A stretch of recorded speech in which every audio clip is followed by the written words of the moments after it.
for composure. Relax. This is baloney. We are Fox Sports Radio. This is journalist, the premier sports lineup in the nation. To find FS1 on your television.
Oh my goodness.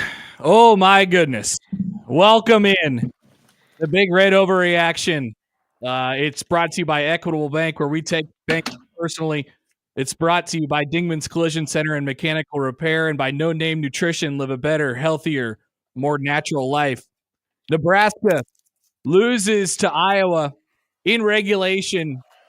13-10 is your final. They force out a fumble, the Iowa Hawkeyes do, on Nebraska's final drive, where there was some movement going. Ball came out. Iowa runs 2 run plays and kicks a 50-plus yard field goal to win. A very similar story to many games you've seen in this series before. Connor Happer with you. Tonight we're taking your calls on the Jay Sinnott Contracting Hotline, 402-951-1620. And this show is also co-hosted tonight by our dear friend Jack Mitchell, who is in Lincoln in his cave right now, and he looks like maybe his face is about to explode. I'm in hell. I'm in hell as it. Yeah, you are. It's like Bob Costas, but you don't need me to tell you that you're in hell, right? You're all in hell too. We're all in hell together. Here we are in hell together doing a radio show. Let's do it.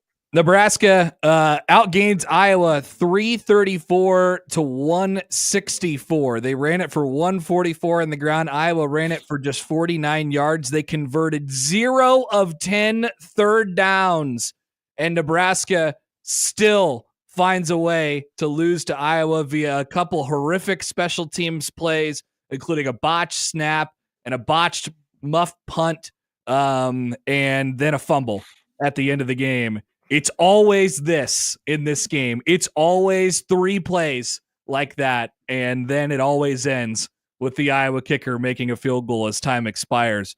We're taking your calls tonight on the Jay Sinnott Contracting Hotline, 402-951-1620.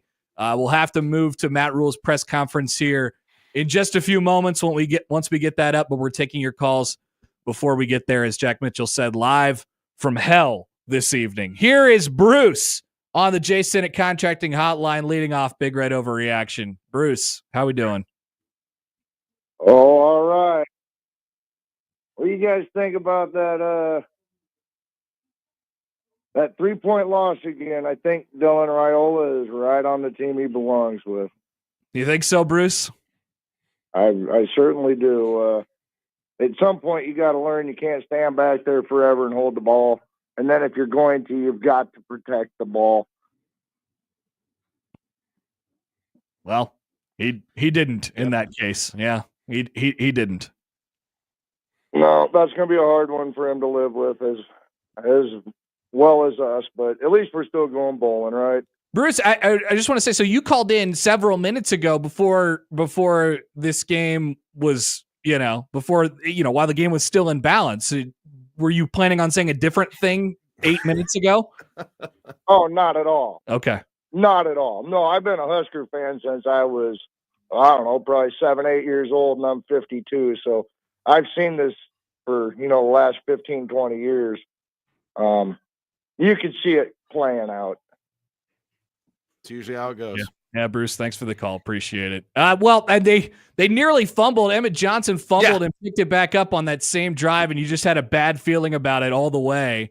And then ultimately the fumble does come out by Rhule, who played fine tonight. He wasn't spectacular.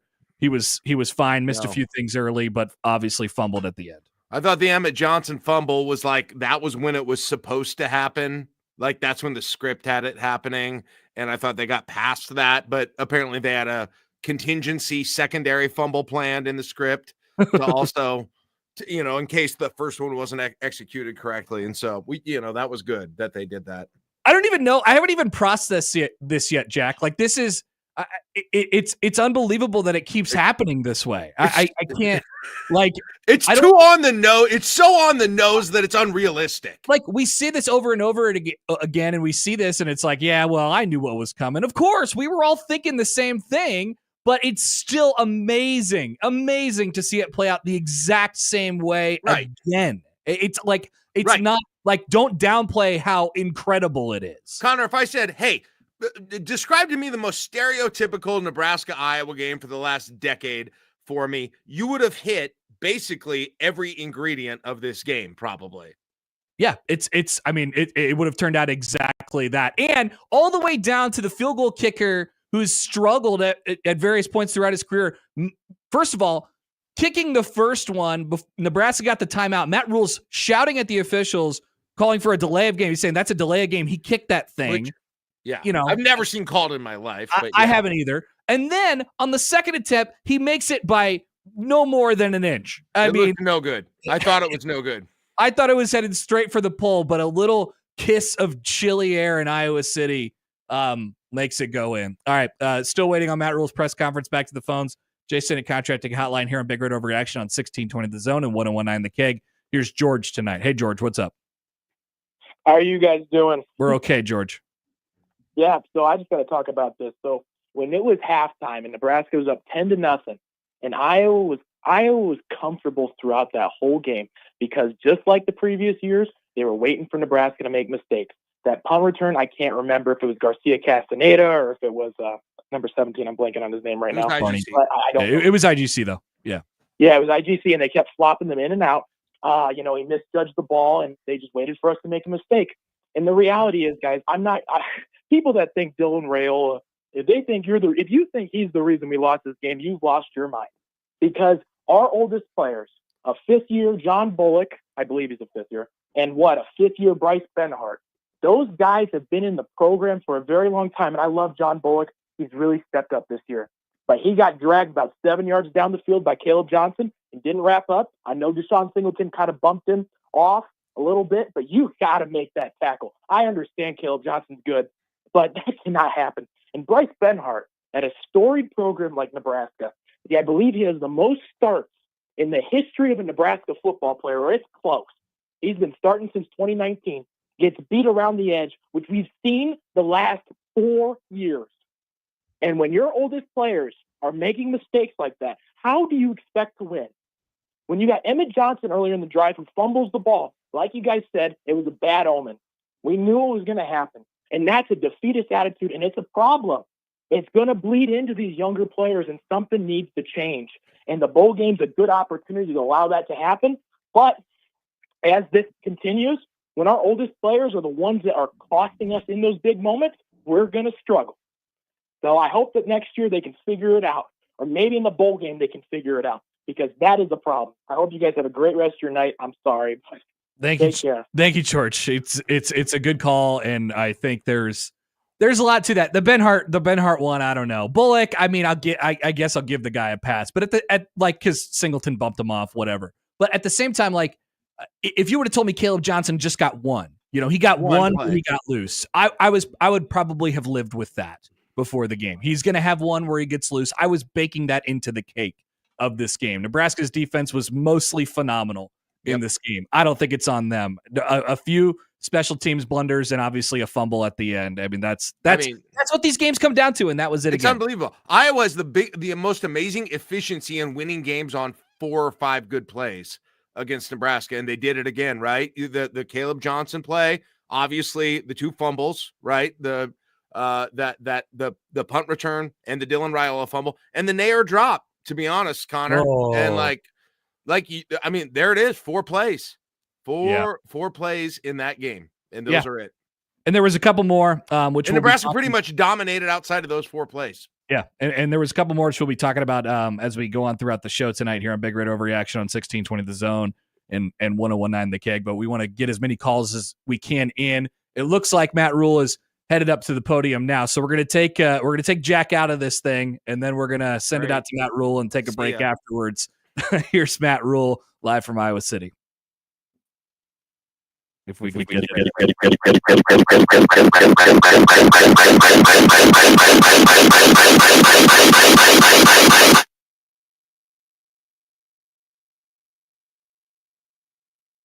All right. Well, we're gonna get out there and here in just 1 second. Once we get the stream going here, as Ben on the YouTube says, nice. We'll get there here momentarily, but once again, you're listening to Big Red Overreaction on 1620 The Zone, 1019 The Keg. Joey's that a thumbs up?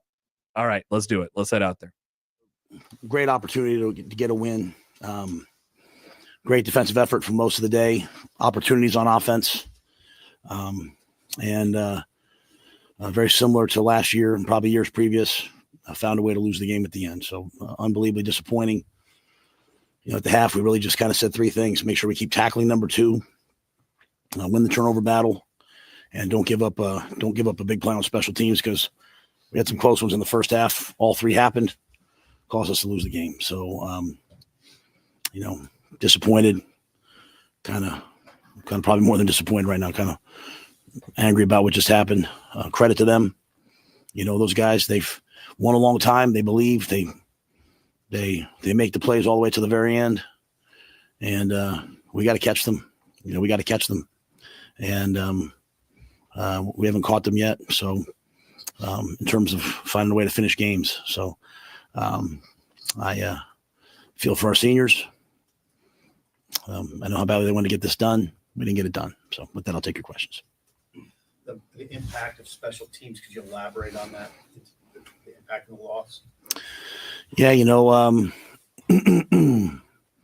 first punt return, they had a big punt return. I think we slowed down because we thought he had made a fair catch signal, but made a nice return.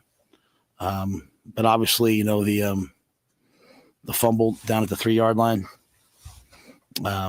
unfortunate.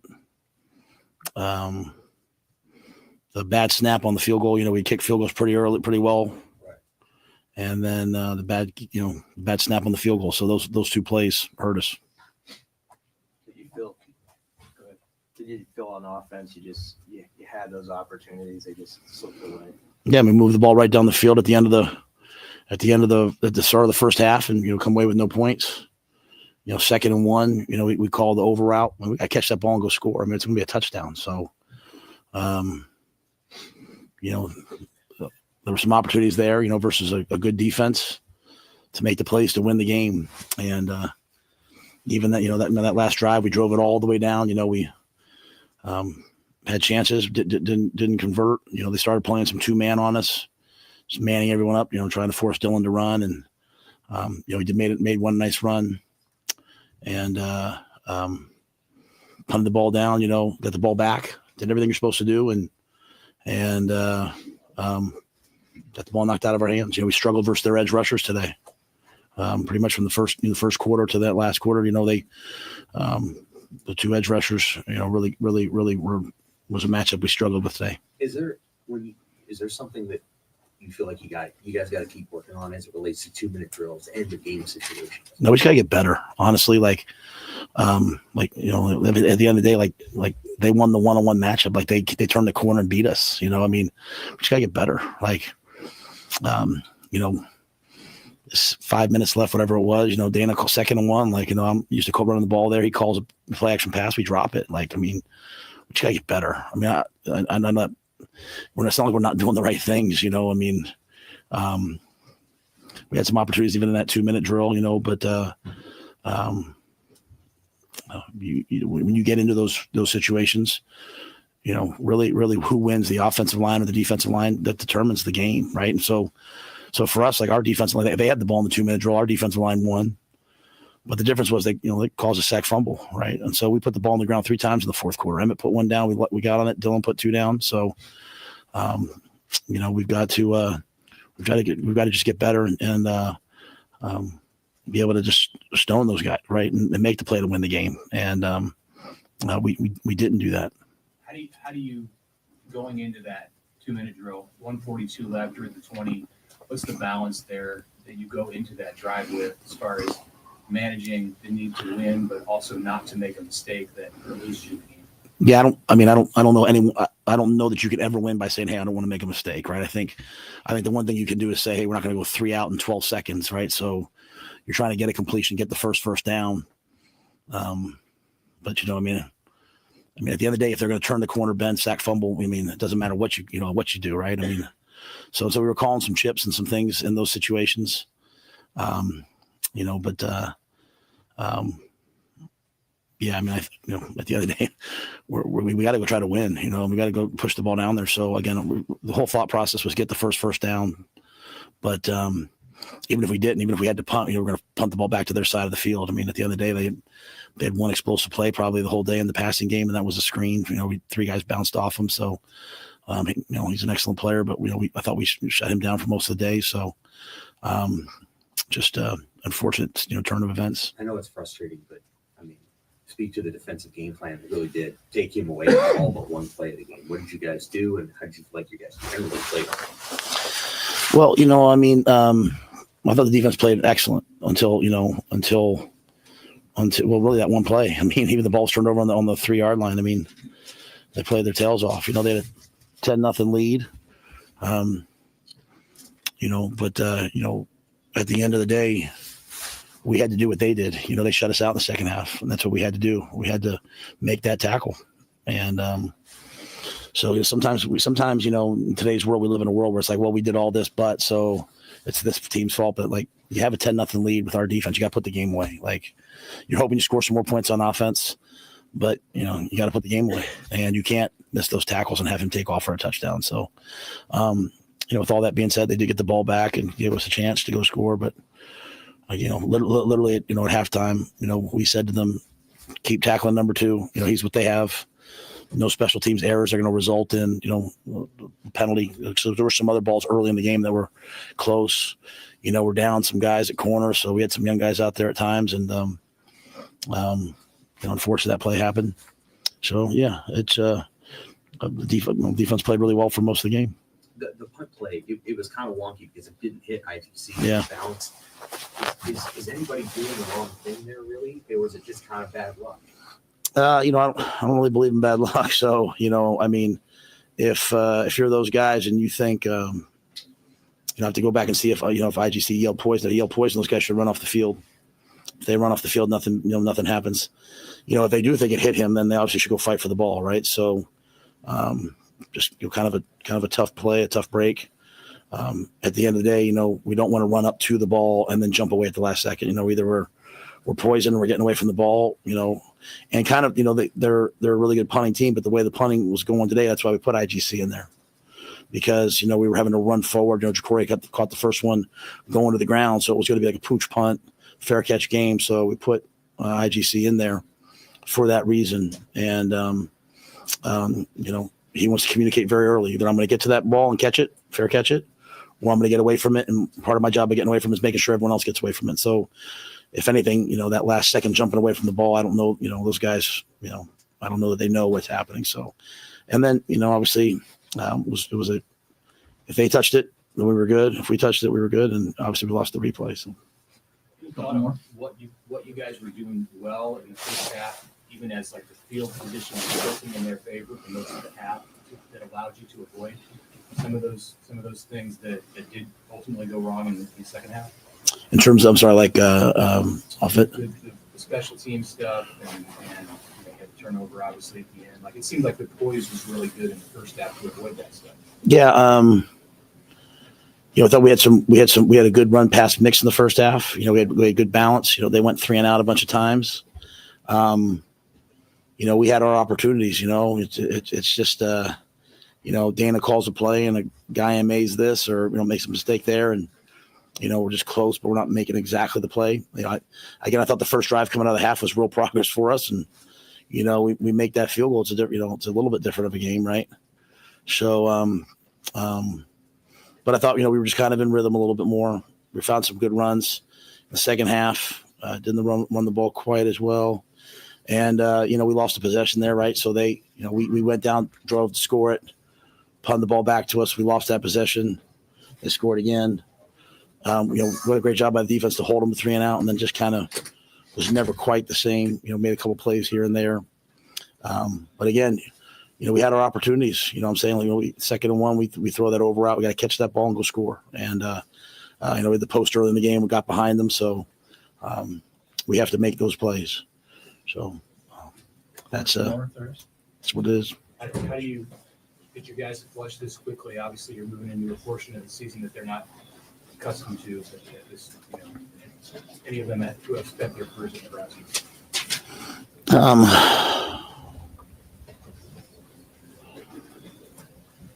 It's different because normally you have a game next week, so it's easier to just, hey, let's, I can't imagine being some of those seniors, and this just happening again against Iowa, right? Like last year, the way it ended. Especially, to kind of to Sam's point, when you play the way you played, like some of the defensive kids to play the way they played and have to watch the other team storm the field, that's frustrating. Some of the young players might be discouraged. I don't, that's frustrating. It just is, it's just where we're at. And you know what I mean? As dumb as that sounds, we have to get better. And so, in today's world, kids move around. The freshmen and sophomores that were out there tonight that'll be with us in 2 years, hopefully they'll remember all that stuff. I feel very, very, very good. There's been lots of times you guys have come in here and I say we have to coach better, we have to do this better. Everything was said to them and told to them. And so it's just a matter of doing it. And we have to just continue to get better until we do it. And so, Mitch, it should probably bother people for a little bit, right? It should probably bother some of those young players for a little bit. Like, because what I don't want us to do is play, going back to your earlier question, I don't want us to go out there and play not to lose because, afraid to lose is afraid to win. We've got to play to win. We got to be aggressive. And, so I think this will be one of those games that hopefully, propels us into the future. This is why we said chasing 3, but they caught the 3 tonight and we didn't. And that's a shame, because for most of the game, you go back and look at this game over the last couple of years, we looked like the better team for times in the game. They're an excellent team. I'm not disrespecting them. I'm saying we look like we played really good football, and we've got to just get better. I'm happy to answer anything. You deserve to answer whatever you want. Anything else for Coach? I don't know if it was the wrong call, but did they give you an explanation on the botched kick return they sort of had where the guy kind of went in the end zone? Did they think about repeating that, or was that? They said he touched it, but they said, if he bounces off and goes in the end zone, it can still be downed in there. So it wasn't like he propelled it into the end zone. So they gave us that one. I mean, that they said that was the right call. So there were a lot of things tonight that they said to me, like, hey, review, because it's a Friday, Saturday night game. Hey, instant replay looked at this, and this was this, right? This was that. So, like the first fair catch signal, they said, instant replay said it was good. So they communicated well tonight. Appreciate the officials. I'm good. Thank you. Thanks for all the year. I'll see you guys hopefully at bowl practice. All right, that is Matt Rhule at his press conference following Nebraska's 13-10 loss to Iowa tonight. You're listening to Big Red Overreaction here on 1620 The Zone and 1019 The Keg. It's brought to you by Equitable Bank. We take banking personally. Brought to you by Digman's Collision Center and Mechanical Repair. And brought to you by No Name Nutrition. Live a better, healthier, more natural life. We'll take your calls as we continue on next on 1620 The Zone and 1019 The Keg.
All right, welcome back.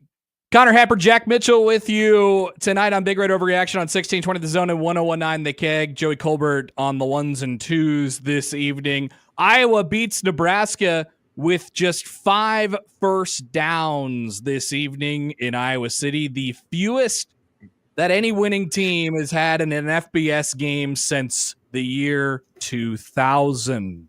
That is according to our friend from Pick Six Previews. Jack just fainted back in his home. Good Lord. 5 first downs? 5 first downs and won the football game. Also outgained by more than 150, outrushed by almost 100, and 0 for 10. Connor, I don't know what the Twitter account is, but they do the thing where like win expectancy thing is going to come up. Will it feel better when Nebraska's like 98.9% on that when it comes? It will not. I don't know. A lot of if you get high on some win expectancy, you've been high for like a decade now. You've been pretty good. Listen, there wasn't a high win expectancy against Indiana. That's all I'm saying. Better. Here, back to the phones. Jay Sinek Contracting Hotline. Taking your calls this evening after Nebraska's 13-10 loss to Iowa, falling to 6-6. They will still go to a bowl game, though. They couldn't take that away from them. Yeah. Here is Caleb on the Jay Sinek Contracting Hotline. Hey, Caleb. Hey, guys. You're having a great night. I mean, we're still bowl eligible. Mm-hmm. So, Bryce Benhart. I can barely hear you, Caleb. Are you talking to me from inside of a closet somewhere? Bluetooth. Sorry. Yeah. All right. Well, we don't have very much time. You go ahead. Yeah. Better? That is a little better. Yes. Okay, cool. Yeah, Bryce Benhart, just absolute garbage on that last play. I don't understand why we keep 5-year seniors, 6-year seniors that can't protect the quarterback. I just don't understand that. Get somebody newer in there, get somebody younger in there, somebody who's not as just, he is so not flexible at all. He just stands straight up. He can't pass pro worth a darn. So please get somebody else in there. Go pay some linemen. Keep Dylan Rhule straight up. Yeah. Caleb, thanks for the call. So Benhart's been basically fine the entire year. We talked a lot in the preseason about Nebraska's lack of tackle depth before the season. And then of course, when it comes down to it, yep, he's the one that lets it go. I was ready to have a bunch of compliments for the offensive line tonight, but I was kind of getting ready for the show about them, really just mowing people over throughout much of the night in the running game. Yeah. But mostly good. Win expectancy of the offensive line, mostly good. Also good. Yeah. All right. Let's just rip a couple phone calls off here. Here is Logan joining us next on the Jay Sinek Contracting Hotline. Logan, you're on Big Red Overreaction. Hey, guys. First off, that stat about 5 first downs is the most Nebraska stat ever that I think I've ever heard, and just blows my mind. But I just have a couple of questions for you guys. One, on that Dylan Rhule into the game fumble, did they not say he was down?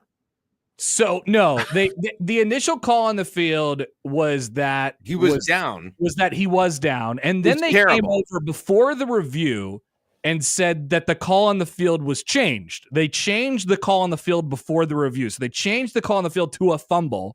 And then they went to review to confirm the fumble, which is what they did. Actually, Connor, I think what happened was he said we ruled him down, but there was a clear recovery by Iowa, so they covered their bases in case they reversed that he was down. So I don't think they changed the on-field ruling, but they did stipulate that there was a clear recovery by Iowa, which I don't know if there even was still, because there really never was a great review on that, but he definitely wasn't down. That's for sure. that's kind of what, like, for me, like when I'm rewatching it, yes, you definitely see the ball come out of Dylan's hand, but I feel like when you're watching him, there's no clear angle, and when you're watching him, it's like he kind of traps the ball like in his legs, area, and then the guy comes out after everybody's down on the ground. All of a sudden, he pops out with the ball. Anyway, it doesn't matter. I didn't hear that part, and I was just kind of like, how do you not say you overturned it? You guys act like anyway. My other thing is like Ed Foley did, like, he's not getting on the plane to come back, is he? Because I know he was kind of hidden. Like, everybody's like, oh, special teams got much better and whatever, but I don't think I've ever seen a D1 college team not have a long snapper. And it's just the special teams play tonight really kind of bombed things. And I realize everybody's going to try to say, put things off on the defense for that one bad play. They're going to try to call Dylan Rhule out, which I think is insanity. But Ed Foley, the special teams, it's not been good. It got kind of better. And then tonight you just kind of see the warts that it is. I'm hoping that something gets fixed with that. And then the last thing is like Isaiah Nayor. I can't believe the wide open catch. He didn't even seem upset about it. No, I heard someone else say that. He didn't fight for a single ball all year, and it just blows my mind. Anyway, those are my questions and stuff for you guys. I appreciate your time. Thanks, Logan. Appreciate it. Yeah, it's such a weird reaction. He kind of just stood there after the ball went directly through his hands. I was listening to the radio call, and the immediate speculation by Lane and Damon was that did he lose it in the lights or something? Like, just trying to find something. And he didn't. He just flat out biffed it. It went so cleanly through his hands. Banks almost could have caught it after that. Yeah. Which was amazing. Also, did Nair not play in the first half? Was he shadow suspended in the first half or something? Or did they just he was lined up first offensive play of the second half? I did not see him. I did not notice him in the first half. Interesting. Yeah, I don't know. I wasn't quite watching out for it. I wasn't keeping track of that, but it's anybody else possible. knows that? Let me know. Yeah, let us know. Also, frankly, I'm gonna go spin zone on Logan's comment on the long snapper thing. Nebraska made 9 straight field goals at one point this year without having a long snapper. They were a problem the entire time, and of course, it was this game that they bit. That it bites Nebraska, because it's always about the little things in this game. It always is, and it was that again on the first field goal of the first field goal attempt of the second half. Back to the phones, Jason and Contracting Hotline. Here is Andy. Andy, you're up on Big Red Overreaction. What's up, Connor and Jack? Hi, Andy. Sounds like a great whiskey company, number one. Ooh, good idea. So I'm going to give you a question, and I'm going to make some statements. So the question, what do we do to piss people off? I'm not getting it. Why can't we win these type games ever? Well, I don't know. People like to talk about curses a lot. Jack, any comments on it? I mean, it's the same thing over and over. I mean, at this point, it's really redundant to even go over it again. It's just unbelievable, Connor, that you could go 5 years ago. It was redundant, and it's the same thing again. The same situation, the same checklist, the same things over and over again. And you know what was different today? I never got in a feeling until that fumble, until the Dylan Rhule fumble. Here we go again. Even after the fumble on the punt.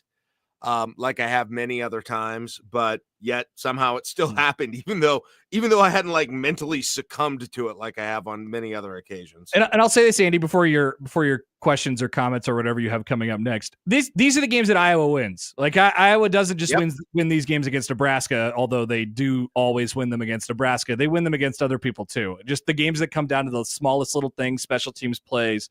They always win games like that. So you're going to have to take it from them. And Nebraska had multiple opportunities to take it from them. They didn't take it. Well, we played Iowa's game, and one of my statements is Rhule, he'd be camping back there. He'd be setting up tents and cleaning the campground, setting up fire pits, digging latrines. Make a decision, dude. Come on. he do be camping back there. Man. He do be camping. Yep. Yeah. And then two more statements. Bear with me. Okay. I think we win on defense. I think we won on offense, if you were to count them up. But, special teams was obviously a disaster. Missed the field goal, the mutt punt, quotations. And then just, Iowa's not going to miss a field goal at the end of the game. We know that. Mm-hmm. Yeah. Andy, thanks for the call tonight. Appreciate your call. Oh, I got one. Oh, all right. Go. Hurry up. Okay. So, got to promote my page, Big Red Reel. Listen, I'm looking forward to hearing Vince's motivational statement tonight. All right. All right, guys. Take it easy. Me too. Bye, Andy. Get that plug in, baby. Free plugs. Yeah. I'm glad he caught that Whatever you want. So do you want to take this opportunity to talk about the muff punt that resulted in Iowa's field goal? I mean, Nebraska got a stand at the goal line to only allow 3 off of that. But it was Isaiah Garcia Castaneda who went up to, field the punt, landed in front of him, didn't touch him, at which point Nebraska players, Vincent Shavers was the one who was in on the play, went to go grab the ball, and they decided on replay that it touched him first. Seeing that part the first time live, or not live, but like on the first replay, I thought it was Shavers who touched it first, but watching it back when they came back from break jack, it actually looked like the Iowa guy touched it first. Number 7 for Iowa, I think touched it first, and by Rhule, I mean, look, this isn't me whining. I'm just telling you what the call was. I think 7 touched it first, and once the punting team touches it, the receiving team can't fumble by Rhule. So if 7 touched it first, 7 for Iowa touched it first, it should be Nebraska's ball there. They didn't see that on the replay. And but the bottom line is, Connor, it's there should be no doubt. And Matt Rhule said in the press conference we just watched, he said, I don't know if he said Peter. Basically, Peter means get away from the ball at that point. Yep. Because he didn't touch it. I don't know if Garcia Castaneda knew if he touched it or not at that point. I did look really close to touching him, to be honest with I thought it did originally on the live play, but then I saw too. the replay and I was like, oh, everything's okay. They're gonna keep it. And then of course they didn't, but he wasn't where he needed to be. Like, you either need to get away or you got to catch it, right? And that problem doesn't happen. And everybody has to know. Everybody has to be on the same page, right? Yep. So you can't go and attack that football. It just goes, man, the punt return strategy is just, it is trying so hard to do things it seems like so many other teams do easily, Connor, right? Yep. Like, look at Iowa. They had that Weegan guy back there, and he's returning kicks. He's making fair catches look easy when he makes them. It's still incredible. So it's really clear that like Nebraska has a fair catch guy and they have a guy that that can make some plays, and Barney is the guy they put back there when they feel like they can make some moves, and they had him back there to start the game, and it felt like it was going to be him. And then Rhule said this after the game. He said, well, they were kind of punting short, like it just the ball wasn't flying the way that they. By the way, Georgia Tech just got a touchdown here to respond to Georgia in overtime. We'll keep you updated on that. Oh my gosh, I need to turn Georgia that on. Tech and Georgia are in overtime at the moment. By the way, I forgot about other games. And Rhule said like, hey, so he kind of put in Castaneda because he was going to come up and fair catch because they were going to be surrounding him, and he didn't get to that play, come up and make the catch. Like, yeah, it's just inches. It's just little stuff like that. Also, yes, Nebraska should have a full-time punt returner that could both fair catch and make plays in the special teams return game. That would be my advice. You shouldn't need to specialize that much, right? It's insane. Like last year, Billy Kemp, he was the fair catch guy, And that was the only guy they put out there after a while. It's just like, yeah, we're just going to put him out there and get fair catch.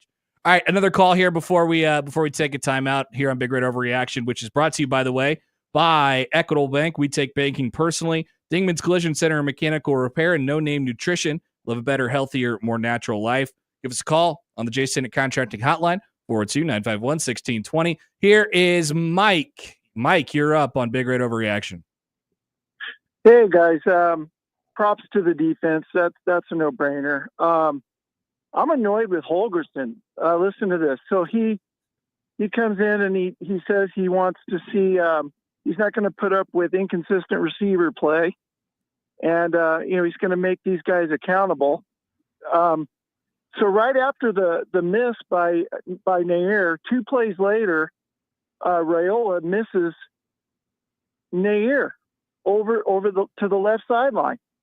I mean, what was he even doing out there again? I guess that's all I had to say. That's annoying to me. Yeah, Mike, thanks for the call. I like in a tight situation when you know you need to gain separations, like then is like it or not, like that is probably not the time to be like, hey, come sit down and you need to learn a lesson. They did pull him off, but I think Mike's right. Like he came back in the game. Mm-hmm. You need guys who could create separation in that moment, regardless of what they've done. And I know people like to talk about accountability and whatever, like, but they've used Micah Mazuka this year, and obviously that's been a problem, like behind the scenes, throughout the year. He was suspended for the game, and they need him in situations. So like, there's a balance that you always have to strike there. I don't think you need to like go into lesson teaching mode in a tight game with your biggest rival to get to, to get to where you want to go on the season, which would have been, I don't know, maybe it's a program changing win or something like that. I don't think that's lesson mode. Yeah. Yeah, I don't. It's just hard. I mean, at that moment, goodness sakes, they're trying to call plays, and again, unbelievably enough, Connor, it's not that deep of a room somehow. Once again, no, at the wide receiver position. Yeah, although Banks did come on at the end of the season. Banks had a good game for sure. Banks had a good game again. He made some 2 catches.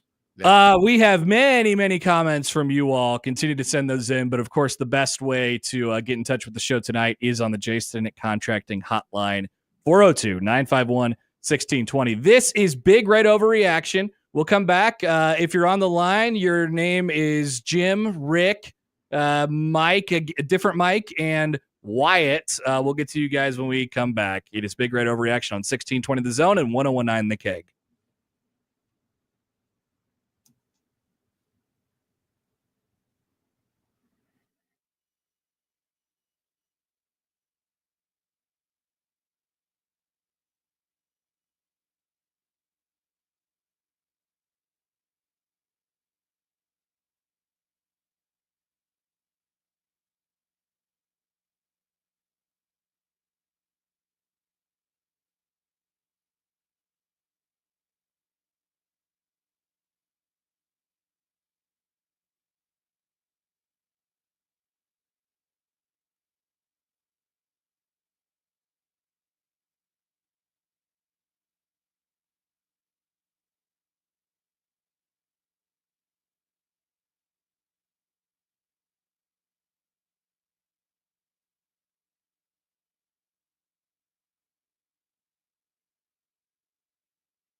All right, welcome back. It's Big Red Overreaction here on 1620 The Zone and 1019 The Keg.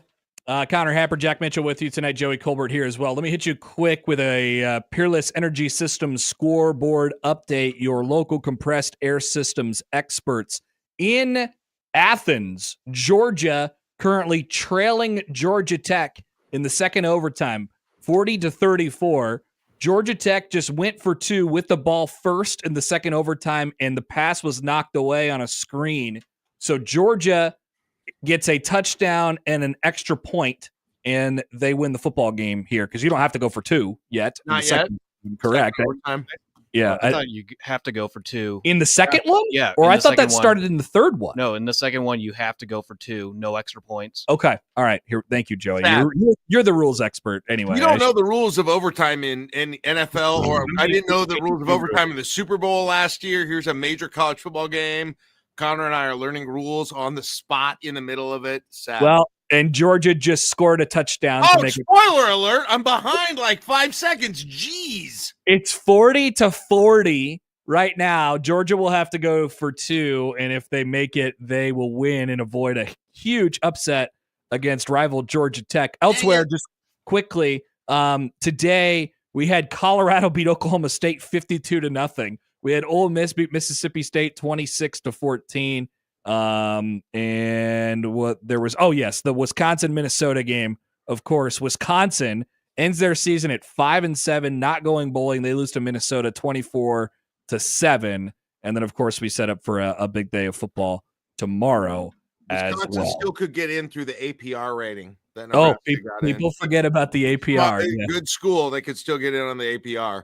All right, so here's the 2-point try for Georgia. I'm 5 seconds behind you. This is going to suck. All right, 3, 2, 1. They do not get it. We're going to a third overtime.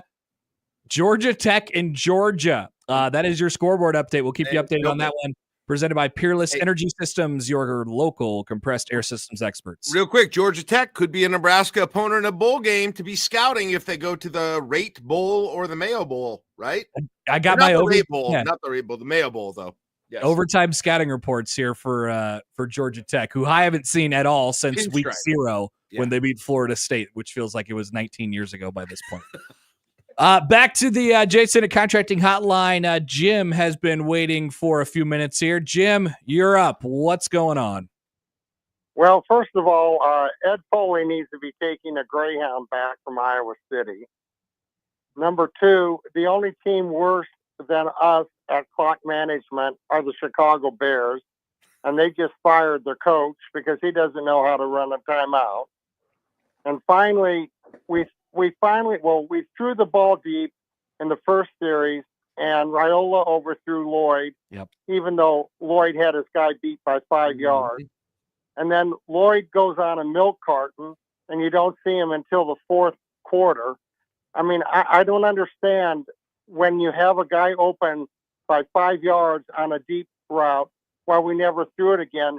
We threw a medium deep route to Nayor, who let the ball go through his hand. I mean, I don't know what you have to do when you have a kid with a rocket arm. How many swing and dump passes do you have to throw before you learn that that's not what you need to do? Anyway, gentlemen, I love your show. I'll talk to you later. Thank you, Jim. Appreciate the call, and you can call us on the Jason at Contracting Hotline.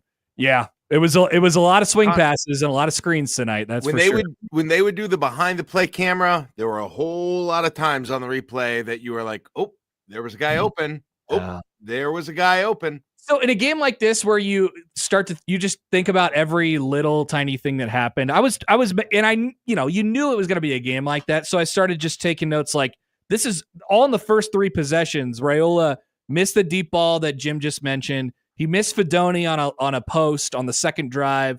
And those are both balls that are thrown in the direction of those players. Who knows how many he missed that were, that he didn't actually throw or that he took checkdowns on. And then he took a sack on the third possession as well. But just you just started counting them up one by one by one. And so, some of that is freshman stuff. I still like the trajectory of what he's become over the last couple weeks compared to October, but it's at times it can be really, really frustrating. Yeah. I was just going to look what 22. So 5.9 average on completions, 22 for 32 for 190 yards. Like if he is going to reach his potential, Connor, he has got to get willing to throw it downfield more. There's I still, do think there's I still thought some Nebraska was, turnover aversion that's baked into him. No doubt. I thought Nebraska was going. I thought this was a game that was built for Nebraska to take more shots down the field. To be honest with you, and there was one they went down the sideline. I think it was Banks, and there was maybe some pass interference. There was that one, but just a few things sort of here and there. And I agree with you, Jack. They need to take more shots down the field. They need to get guys that they feel comfortable taking shots down the field too. That's also the case. Back to the phones here. Let's go to Rick. Looks like Rick is up next on Big Red Overreaction on 1620 The Zone and 1019 The Keg. Rick is not there anymore. Sorry for blowing out your ears if you're listening with us via AirPods or something like that. Here is Mike on the Jade Senate Contracting Hotline. Mike, turn your radio down for me and go ahead. Gotcha. Hey, I just want to call and say that anybody, and I don't think I've heard it a lot, but anybody blaming this game on the coaches are crazy. I don't want to hear I am not a 3-3-5 guy. I don't like our defense, but our defense and Tony White had an outstanding plan.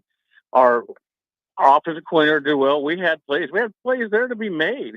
Our guys made mistakes. We fumbled. We muffed the punt. Ben Hart is still Ben Hart, but this probably hasn't been his best year, but he's still Ben Hart. I mean, it is not a coaching thing. So anybody out there bitching about coaching for this game just makes me puke. Better learn the game. It's on our players this time. Mike, thanks for the call. Appreciate it. It's always both, right? And to go back to the last call, I didn't think there was a whole lot in the time management category. That's a lot of what coaches do, and certainly with Eberflus yesterday, that was brought up. There wasn't anything egregious that Nebraska did from a clock management standpoint tonight, and so that's mostly what people talk about when they talk about coaching. But obviously, the conversation is super convoluted. But yeah, Nebraska lost in the little ways. What is that? Is that coaching? Is that players? It's always a mix of both. Yeah. It's still amazing when he talks about the defense. I think back, Connor, they really lost. The defense really lost one play. They had some minor losses, but they really lost on one play the entire night. And to be able, if you had asked me before the game, said, Jack, what's the key to this game? I would have said Nebraska not letting Caleb Johnson's in the running game. If Nebraska can shut down Caleb Johnson, Iowa's got no chance. Well, They let him get away on one play, and it was a pass play, and that was all they needed. And it's unbelievable.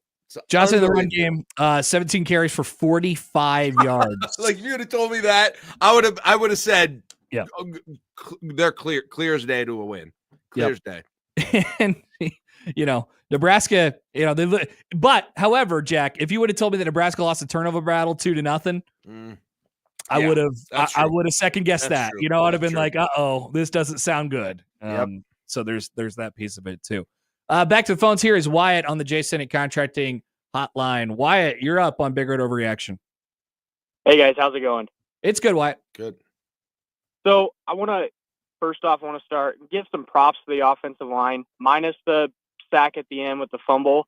I want to say, for the first time in the last, I don't even know how many years, we're finally bully balling people up front and able to move somebody. And when we get on the goal line, in the last 2 weeks, we've seen that formation where we're under center and we're just straight up the middle. It's good to see from Nebraska. I think Holgerson, he has something going with that. Second thing, Emmett Johnson, he's a stud. He's going to be great in the next 2 years, and I'm excited to see that. That's all I got. Thanks, guys. Yeah, thanks for the call, Wyatt. Appreciate it. Yeah, I mean, but I don't think anybody wants to hear about all the good things they did tonight. That's the thing, Jack. I mean, they of course they did a lot of good things. They played great defense. They generally did fine on offense. They turned the ball over a couple times. They had a great drive in the second quarter in a 4-minute situation where they were able to take a 10-0 lead into the half. You're getting the ball coming out. You drive back down again, and that's when it really started, because that's when the botched snap happened on the field goal, and you're like, could have used some points there, but you're still up 10-0, and they still don't have a quarterback, and they're still not doing anything in the run game. But that's when that ball started to, the boulder that Nebraska seemingly has to push uphill to win football games. That's when it started moving against No, them. it's not about not playing well for the vast majority of the game. I mean, that happened. And Iowa, to their credit, played a strategy which several people have referenced, where it was just like, well, you just hold the line and wait for them to make the mistake, and they will at some point, and you got to capitalize on it. And Nebraska made just enough mistakes, but like I said, about 4 or 5 plays, the missed field goal, the muffed punt or whatever it was on the punt, the one touchdown to Caleb Johnson, and credit to Iowa for being able to do just enough to have those mistakes be enough to get them a win in a game they were otherwise, for the most part, dominated. It was great. Yeah, go ahead. Jack is watching the Georgia Tech game. I just saw they're on alternating 2-point conversions now. Oh yeah. No, this is nuts right now. There is a penalty on that. No, that's the end of the 4th overtime. They're going to a 5th overtime in Athens, where it's 40-40 between Georgia and Georgia Tech right now. We will certainly keep you updated on that one. But I was going to say, it's obviously, this, it's infuriating to even talk about, because Nebraska did so many things right and so many things well. Those feel irrelevant in the game. It's so dumb. And it feels like if you play that out, like 500 simulations or whatever, Nebraska wins it, more than they lose it. That's for sure. But we've seen this now so many times, and specifically against that team so many times. Yeah, but the infuriating thing is, Connor, you go into halftime, it felt like Nebraska was pushing on both sides of the ball, was pushing Iowa around, right? Absolutely. On both sides of the ball. And you cap it off with that short touchdown where Judy and Robinson just absolutely part the Red Sea for Dowdell to score that touchdown. And you're like, Nebraska is the more physical team. They're winning in the line of scrimmage on both sides. All of these things that you think that's the key to them finally winning these games. And it wasn't after all that. Want to mention a quote here. This is from Iowa linebacker Jay Higgins in the postgame. He mentioned this apparently a couple times in the postgame press conference. Quote, "It probably wasn't a good idea to not shake our hands in the pregame coin toss." Oh, brother.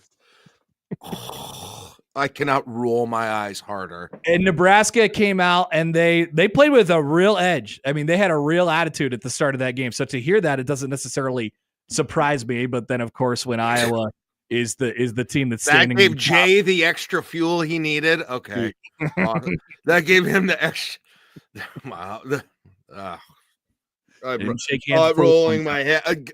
God, Nebraska needs to beat these guys so badly. Oh my gosh. I was getting ready to come on here and be like, Nebraska has now not lost in Iowa City since has now not lost in Iowa City since 2020. They were going to put together a winning streak in that stadium, and it just it slipped out of their grasps of course late. Brutal.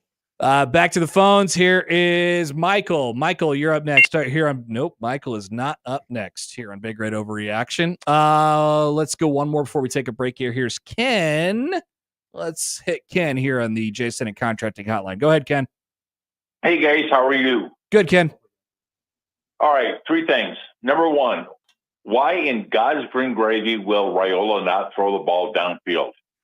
Number 2, why will Nebraska's running backs not break a tackle? God, they go down on the initial hit every single time. And number 3, can they leave Bryce Benhart in Iowa City tonight? His effort on that last sack was horrible. He should never play football again. He should never even play the little fold of paper of football where you kick it with your finger. He is so bad. He should just walk away from football altogether. I'll hang up and listen for your comment. Thank you, Ken. Bryce Benhart should not be allowed to play paper football, says Ken on tonight's Big Red Overreaction. Fortunately, I believe Bryce Benhart has exercised his eligibility. He is the bowl game. Yeah, Yeah, I guess he will have a bowl game. The bowl game. That's for sure. Let's work back on those points. I think the running backs have gotten a lot better over the last couple of weeks. Yeah. I don't think they're Emmett Johnson is like a superstar in the making or anything like that. But I think that point was probably more applicable to this team a few weeks ago. But I thought Emmett was pretty good tonight. I agreed. I agree. You both have points, but to his point, Happer, like once again tonight, it felt like there were 5 runs where you break that final tackle, and you go the distance. And now they've gone through the regular season and they still did not get that long touchdown run that, they thought eventually was going to happen, but they just could never break that final one to go. Like even on that last drive, right? I thought not the second to last drive, I thought, okay, this is where they're going to the running game is looking good. They're eventually going to pop a long one. It looks like they're on the verge of it and they never quite do it. So I get what he's getting at. And then on the first one, man, I couldn't agree more. Rhule is going to have to start. Like he's not going to get to where he wants to be with his conservatism right now and throwing the ball. Yeah. Is Rhiola's scramble the longest run that Nebraska has had all season? He had like a 43-yard run. I believe this was the Illinois game, maybe Ohio State, right? Ohio State. That's right. I'm sorry. Is that Nebraska's longest run? Emmett had a long one against Northern Iowa or UTEP, but it might be.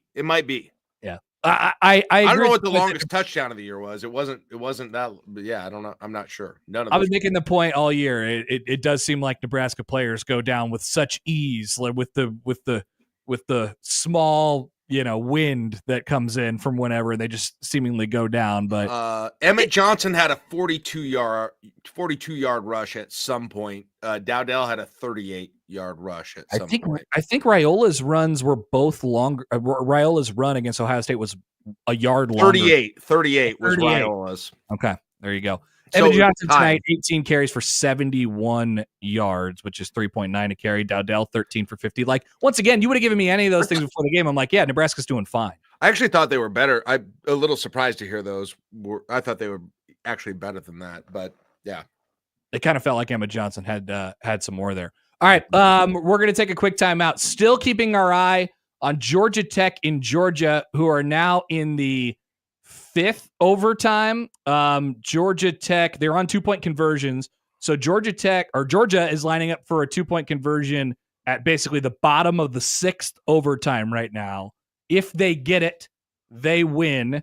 Here and what a wild game to. Don't forget 5-second delay for Jack. Yeah. Oh yeah. Well, I don't know. I might just spoil it for him. You can. You've done it all night. Why stop now? All right. So we're gonna keep it right here until we see the end of this. Oh, and a drop pass in the back. Yeah. Now I'm gonna watch it. And here we go. Oh, dropping back and the throw. He dropped the pass. All right. We are going to a 7th overtime. It was a tip ball and then dropped in the back of the end zone with the chance. Still 42-42 there. I speak for everyone, I think, when I say go Yellow Jackets. Justin, Richard, Patrick, and Michael, you guys are next batch. We'll be back after this here on Big Red Overreaction on 1620 The Zone and 1019 The Keg.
Nebraska loses to Iowa tonight here on Black Friday, 13-10. They fall to 6-6. Iowa goes to 8-4 on the year. It looks like it'll be the Hawkeyes going to Tampa for the ReliaQuest Bowl, and Nebraska will await their destination here in the coming weeks. It could be many places, Jack. It could be anywhere. People are now trying to poke at us by saying, enjoy New York City around Christmas.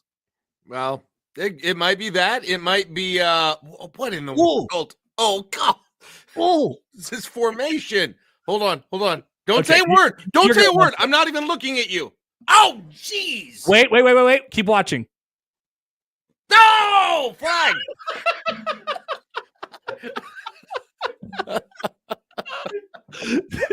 We are reacting to Georgia and Georgia Tech, who are currently in the 7th overtime. Georgia just got a pass interference in the end zone, and it looks like Georgia Tech is going to have another opportunity to go for two. Georgia Tech just stopped Georgia on the play before this on a 2-point conversion, and the players didn't even look excited by it. I think they are so tired of this game. God, they tried some weird swinging gate play. What was that? And it nearly resulted in an interception, but it was actually a pass interference. This is the penalty kicks of football. That was a pretty bad call, if we're being completely honest. I only saw it once, but yeah, looked like a bad call to me. Saw a lot of bad calls tonight, so I'm ready. So nice. Georgia Tech lined up to get the 2-point conversion, and it's stuffed. So Georgia will have a chance to win it on their attempt here in the bottom of the 7th. Why do I even have it on? Why am I even watching? I could just find out. Why don't you just tell me what movies are available? Let's just go back to the phone so Jack can react silently. Here's Justin on the Jason at Contracting Hotline. Justin, you're on Big Red Overreaction. How are y'all? I appreciate you having me on. Look, I'm a head of analytics for a finance company, and nobody believes in curses, but I've undertaken a statistical analysis of Nebraska's performances over the last 7 to 8 years. Okay. And I'm about 60% through, and I'm almost ready to proclaim that there's some kind of weird mystical thing going on because of all the other college football teams that have similar circumstances. This seems to not happen to them. They break through. And I've been a fan since I was very young. I was 10 years old. And once upon a time, I wrote for a Nebraska website that y'all probably know. And I never call in, and this just stabbed me in the heart. So we're going to continue on with that. I'll probably release it within the next, I would say 3 weeks, but we should be done with all the analysis. But there is a real evidence that there is something weird going on, and probably it's just a statistical anomaly, but Nebraska is a statistical anomaly. And that's all I'll say, and I'll hang up and listen. What a tease. What a great night for people plugging their websites. Yeah, well, that was a good one. I mean, it's like, sounds like he saw a ghost or something. It's like he got some sort of like supernatural reading or somewhere that he just teased. I mean, God! I wonder what Justin found. I'm very curious. I mean, obviously the stats are pretty. It's like we know most of them, right? Nebraska's been in a lot of positions to win games, but it sounds like Justin has found something very different. Connor, he said he's the head of analytics, and he sounds, if I'm understanding him, that he found stats that confirm a curse. Can you? If I'm understanding, the analytics guy is saying the numbers confirm a curse. Maybe he found the thing that we've all been looking for, the origin of the curse, right? What actually is it? When did it start? I like how he said, I know people don't believe in curses. Yeah, you're talking to a guy who literally 3 years ago held an entire event at Haymarket Park to break the curse before the Ireland game. Jack, watch your television. Oh God, they get it, don't they? They get it, don't they? I can tell by the way you said it. Tell by the way you said it, they get it. Yep. Georgia wins 44-42 in 8 overtimes. It's nice to see for Georgia. Good for them, huh? Yeah, you hate it when you love it when good things happen to good people. Great. Yeah. Good. All that stuff. But wow, I mean, that may be our college football game of the year. I have no idea. 44-42, Georgia's 10-2. Georgia Tech's going to be fatigued when they come to the Mayo Bowl after 8 overtimes. Keep that in mind. That's true. They're gonna need that entire month to recuperate. Here, let's go back to the phones. Looks like we got Richard up next. Richard, you're on Big Red Overreaction. Hey guys, that's some game, huh? 8 overtimes. Not bad. Jeez. Hey, it seems like we just went numb in the second half. I mean, the first half we controlled it, and moved the ball, and got points, and played great defense and everything. And we come out in the second half, and it's like we lost our attitude and talent, you know. And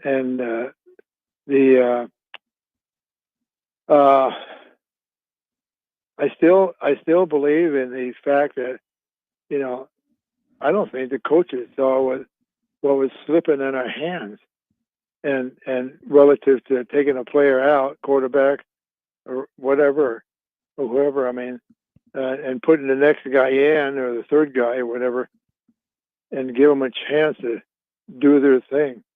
And I mean, Rhule seems to go to sleep in the second half for some reason. Sort of, you know, loses ability or talent or something. Where in the first half he's poised and positive and everything, and not just him, but and the running backs. I mean, they call a couple of callers in. He talked about the running backs not being able to get further than the first hit. Well, the running backs, as good as they are, which they are, need blocking allowances too. And, you know, and the running back is as great as blocking is good for them, you know. And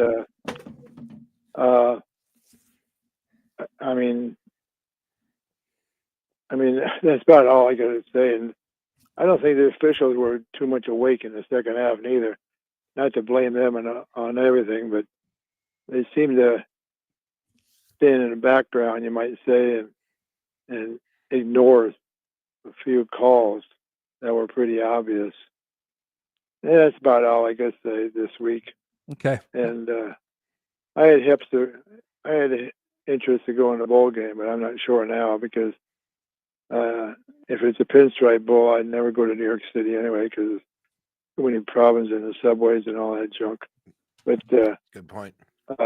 Anyway, have a good night and appreciate your time and effort letting us call in and jab with you. Of course, Richard. Thank you. I hope that everyone, when they go to New York City, stays safe from those subways. Watch out.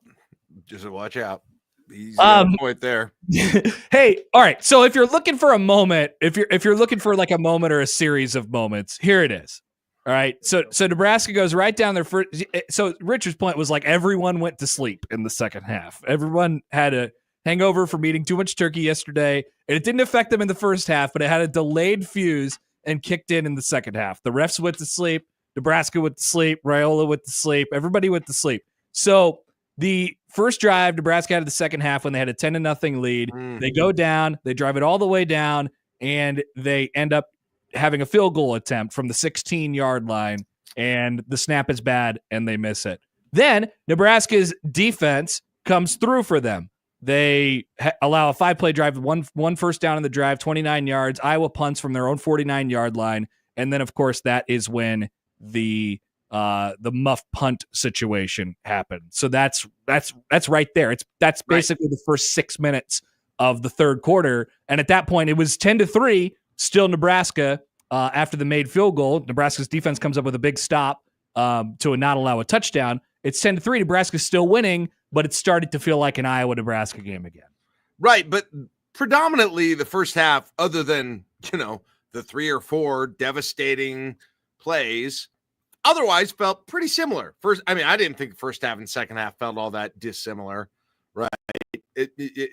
As a whole, I've seen there have been a whole lot of other games where it's like, oh man, I totally felt Nebraska. I mean, obviously game flow is that, but like I did feel Nebraska had a little bit more of an edge to them in the first half, and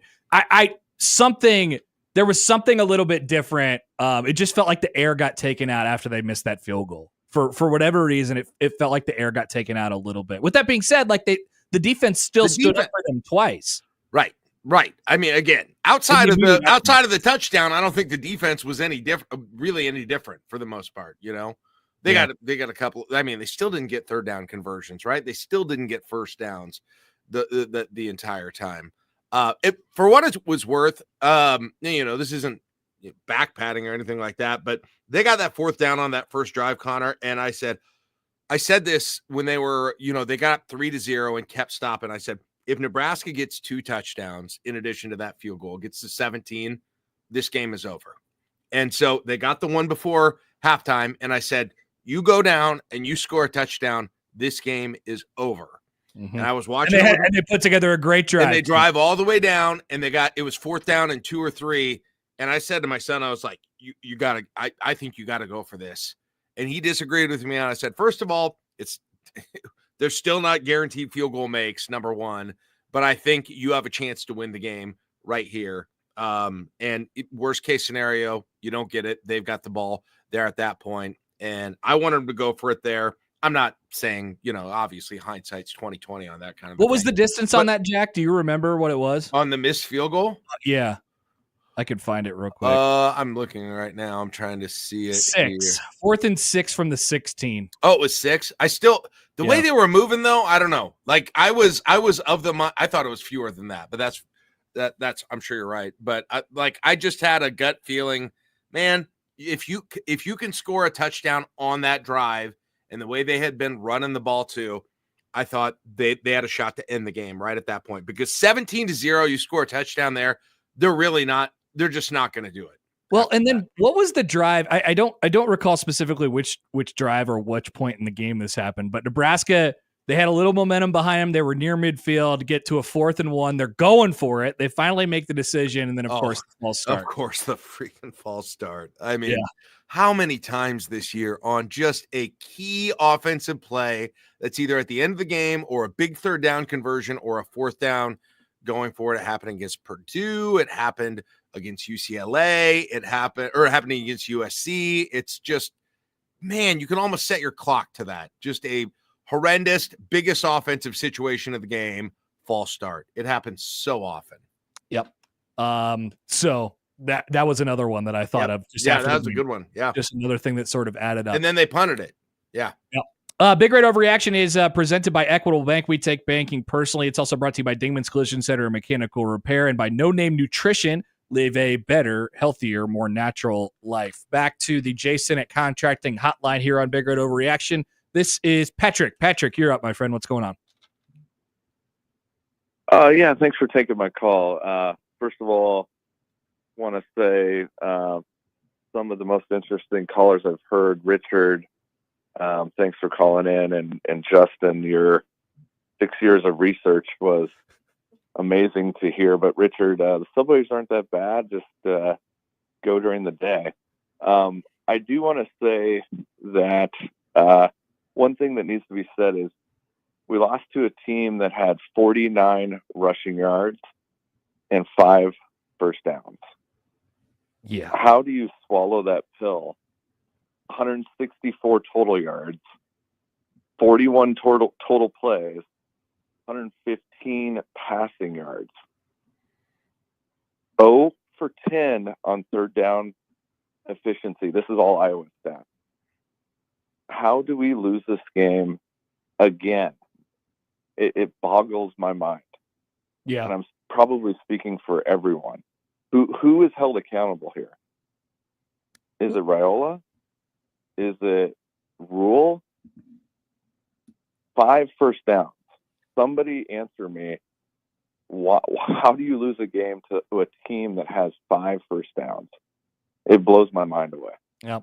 Patrick, thank you for the call. Appreciate it. I guess the simple answer is the offense didn't score enough points. The offense didn't take advantage of the yards that, if you're quoting all of Iowa's bad stats, you're saying, well, Nebraska, how much better did they have to do? And they did a lot better. They didn't get enough points for the amount of yards they put up on Iowa this evening. And then, of course, a couple special teams blunders, one long play by Caleb Johnson in a small, a small spread of a game. Like we're talking about, it was a 10-3 game at that point when Johnson ripped off the long pass play. It's just those things they start flashing in your head like, you're the meme from the war veteran who's like seen some things. Like you're looking around like, oh yeah, that's going to come up again. That's going to come up again. So you make mental notes of it. So that's it. I mean, it's the offense not scoring enough points, and it's just little things. That's the answer. And turnovers. Yeah, and turnovers. That's for sure. And specifically the one turnover at the end of the game that put them right in position. Hell, I even had, how about the defense on the second down play after the turnover? That's, I was just trying to basically sit on it. Yeah. And kick a 50 plus, kick probably a 50-yard field goal to try and win. They get them to go backwards. Yep. I mean, they had them lose a couple yards before they set up for a 53-yard field goal. And then, of course, it goes in by, whatever hair is left on my head, which is none. And it's just little stuff like that. It all adds up. But the defense, obviously, very, very good this evening. Back to the J Senate Contracting Hotline. Here is Michael. Michael, you're up on Big Red Overreaction. Yes, Michael in Texas via Plattsmouth, Nebraska 40 years ago. I just have comments. Is it me or is Rhule just so nonchalant? He looks like he's just cooler than everybody else. And we have no sense of urgency like Nebraska in the 90s, even the early 2000s. It's like he doesn't, there's no fire under him. I don't see the 5-star coming out at all. And with the Emmett comment, it took us the whole season to find somebody that doesn't just run into the pile and fall down. Finally, somebody's doing something and doing cutbacks on the run, because the line's flowing to the right or left, and there's always a cutback lane. The whole season, we went and had somebody just diving into the middle of the pile and getting 2 or 3 yards. We finally had somebody doing something. And on the Holgerson thing, he's calling plays off our old offense. So we need to try to keep him and let him install that version of his offense.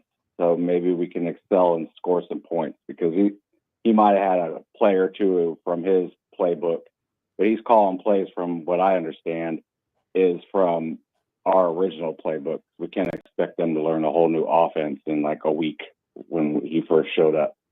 That's just my comments, and I hope somebody agrees with me, because I'm pretty much right, I'm assuming, because if you look at Rhule, he's just so nonchalant.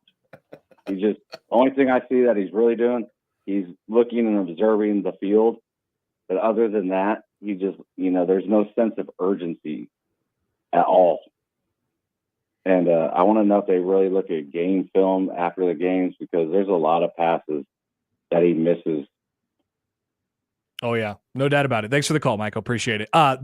They need to find a way to get him more aggressive. Like, obviously, that's it. I don't know if I would describe it as a sense of urgency. I would say overly risk averse is the way that I would describe it. Like really risk averse to the point.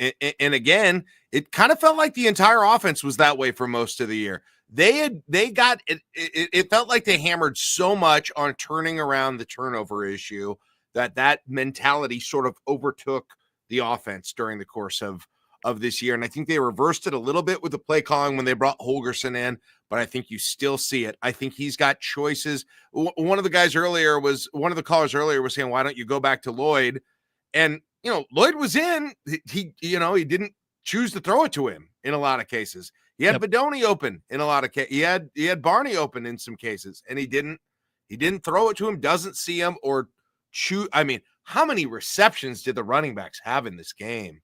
I mean, goodness sakes, it had to be just an absolute. I'm looking real quickly here. Yeah, Emmett had 6. Emmett had 6. I thought it was more than that, to be honest. Ramir Johnson had 1. Just 1. Okay. And yeah, Felt but like a there was lot some more more. than There that. was some more stuff at the line of scrimmage too. Yeah. You know, there was like a lot of flat stuff out. You know, we're talking about 3-4 yards. It just seems like it's designed one read. Barney had one of those. Carter Nelson, I think, had one of those.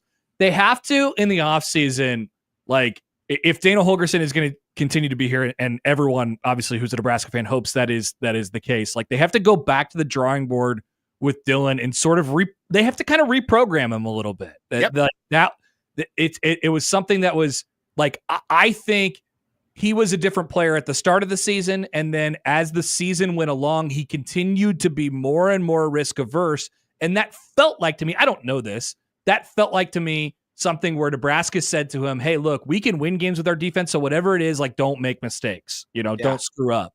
And so they have to go back to the drawing board with him in order to utilize his talents, and they have to reprogram him into the quarterback that he was, or the attitude that he had when he got here. Or maybe that's just who he is. Like I don't know that we have that answer yet. Yeah, it's hard to believe that that's who he is, but I think you're exactly right. It feels like he's still got that in the back of his head, and he's never going to hit his full potential. I don't think if he continues to play that way.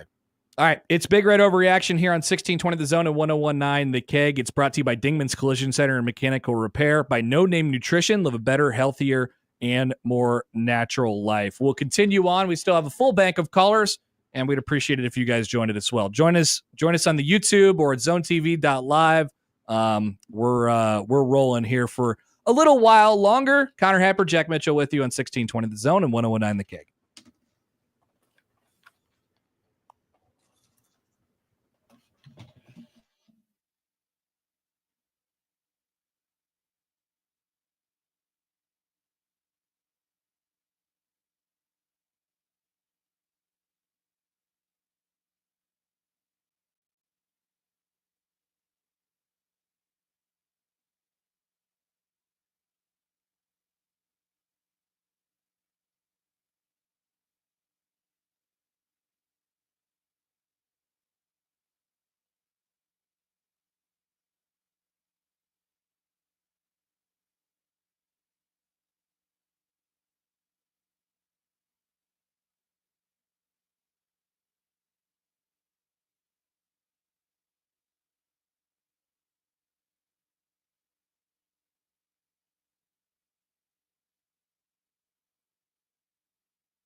Welcome back. It's Big Red Overreaction on 1620 The Zone and 1019 The Keg. Iowa beats Nebraska tonight 13-10 on a 53-yard Drew Stevens field goal as time expires, immediately following a Nebraska strip sack fumble by Dylan Rhule. Big Red Overreaction is brought to you by Equitable Bank. We take banking personally. By Dingman's Collision Center and Mechanical Repair, and by No Name Nutrition. Live a better, healthier, more natural life. We are back to the phones. I know I've heard from a lot of people, Jack, tonight who are like, hey, I can't. Like, there's a small window of when we drop a caller where we're one caller on, one caller off, basically all night long. So unfortunately, you just have to kind of get in at the right time. Got to get a little lucky tonight. Got to get the balance. Knock some out. Yep, Let's knock them out. Let's go back to Trevor here on the J. Senate Contracting Hotline. Trevor, thanks for waiting. What's up? Yeah, thanks for having the show tonight, guys. Hey, Jack, earlier this week, you proclaimed an end to the groin kick era. Yeah. Now, I know your dad was a pastor. I'm a pastor. I'm a spiritual guy. And we even got the finance guys who are believing that there is a curse. Yeah. There is something metaphysically wrong with this program, and maybe the state, maybe with you and I. And so I am wondering if tonight you would like to help lead us in maybe saying sorry for proclaiming an end to the groin kick era, and then perhaps repentance on part of every Nebraska Husker football fan, because I don't know what's going on, but maybe it's with me, right? Yeah. Yeah. I was wrong. I was wrong. And maybe it was my fault. Maybe it was all set to end if I hadn't said anything, right? It was all going to go right finally at that moment, but then I screwed it up. That's probably it. Pride goes before the fall, Jack. Pride goes before the fall. Yeah, well, everything goes before So maybe you the could be fall my for this pastor team. tonight and lead us all in repenting, and maybe we will fix this program. Okay. All Thank right. you, Trevor. I'll take you up. Yep. I repent. I should not have preliminary. I should not have. Is that all you have to do to repent? Just proclaim. Yeah, you just say it. All you got to repenting? do is say, I ask for forgiveness. I've been forgiven. Check mark made. I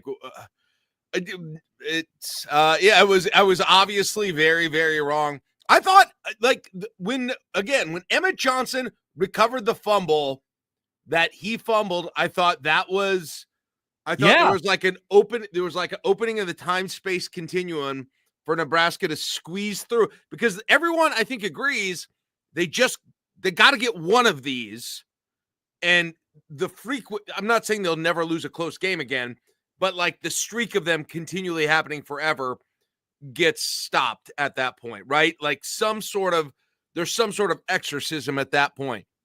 I thought that's what that meant, right? I thought that was like, I mean, we want to get biblical up in here. Like, I thought that was like the rainbow after the flood, right? Noah's Ark. I thought that's what that was, that you will get a sign and it will be Emmett Johnson jumping on a ball. Fumbling and then recovering that fumble. Yes. Right.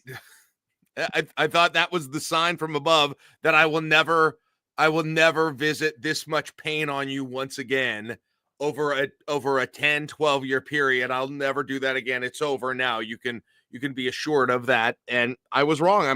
You want to call me a false prophet? You can, right?